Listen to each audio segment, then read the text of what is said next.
We're here to proclaim a new day is coming in Latin America. It's coming.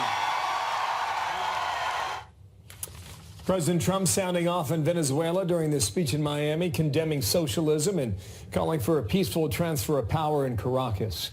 This while urging Venezuela's military to back the opposition leader Juan Guaido. Michael Waltz, a House Armed Service Committee member, joins us from Orlando. Sir, how are you? And welcome back to our program here. Pretty strong argument yesterday. What do you think is the next piece of this story in Venezuela? How do you get Maduro out? Because so far he has been resistant, Michael.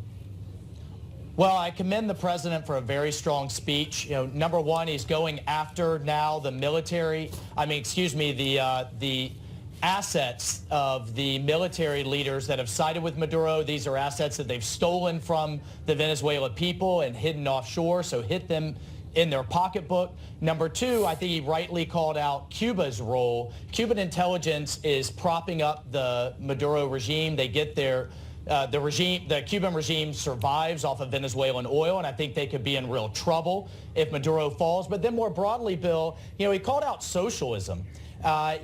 Socialism often starts with a lot of happy talk. We're seeing that here in the United States in our political system of taking care of everyone. But at the end of the day, in order to give so many free things to so many people, you have to take from someone else, and the ruling class ends up deciding winners and losers, from healthcare to education to energy to across our entire economy. And pointing that out and the failures of socialism is obviously going to have a big play heading into 2020, as so many Democrats point to that as the way forward. Well, let's look at Venezuela, Cuba, Nicaragua, and so many other places where that's failed. Okay, you mentioned Cuba a couple of times there. Here's the Trump soundbite from yesterday. Guys, go ahead and roll this when he mentions that. Maduro is not a Venezuelan patriot.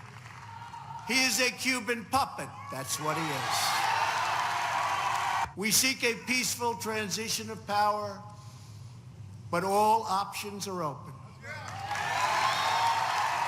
If you choose this path, you will find no safe harbor, no easy exit, and no way out. You will lose everything.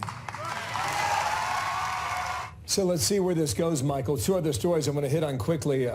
This is a little-known story that many Americans would not be aware of, but we're holding about 150 French citizens in Syria who joined the fight on behalf of ISIS. It's described as at least 50 adults with 150 total. We are urging the French government to take these people back. And the French government saying we'll look at it on a case-by-case basis. This is pretty sticky. What's the resolution here?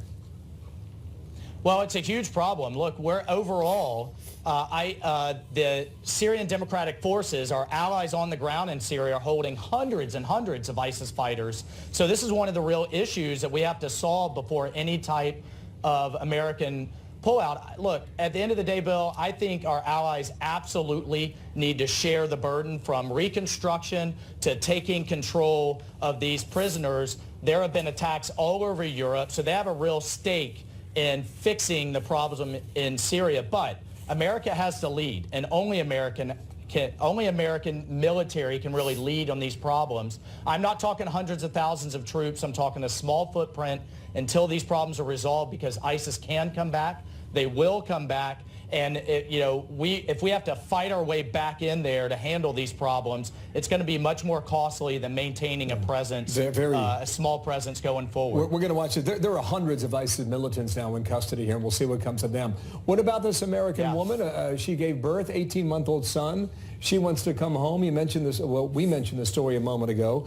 She gave an interview with The Guardian. What comes of her? Well, I think there needs to be consequences. Look, you go over there to join, even if you're providing just support, a terrorist organization that is massacring civilians, that is launching attacks all over Europe, that's inspiring attacks in the United States. One way or another, directly or indirectly, you have blood on your hands. I think there needs to be real consequences for anybody who supports a terrorist organization overseas, period. Would you take her home? What happens? Would there be a trial? Well, I think I think there needs to be a trial. I think there needs to be justice, and I think there needs to be consequences if she comes back here you know, she needs to be entered into the American judicial system for material support to a terrorist organization. And I hope that's what we see play out. Okay. Congressman, thank you. Michael Waltz there in Florida today, out of Orlando. Thank you, sir. Okay, Yes. thanks so much, Bill.